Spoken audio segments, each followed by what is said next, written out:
అయిన వారిని వదులుకుంటే కొత్త వారు వస్తారనుకుంటే కొత్త వారు రాకపోగా ఉన్నవారు పోయారు జగన్మోహన్ రెడ్డి.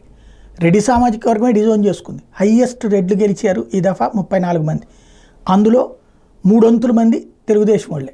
వైసీపీ తరఫున గెలిచింది కేవలం 6. అక్కడ రెడ్లు డిజోన్ చేసుకోవడం ఒక ఎత్తు, బీసీలు డిజోన్లు చేసుకోవడం ఒక ఎత్తు, ఎస్సీలు డిజోను, ఎస్టీ డిజోన్, ఓవరాల్గా అసలు ఏ కులం కూడా జగన్ని దగ్గరికి రానిలా. ఫైనల్గా కేవలం 11 స్థానాలకు పరిమితం అయ్యారు. ఓట్ల పర్సెంటేజ్ 40 ఉండొచ్చును కాక.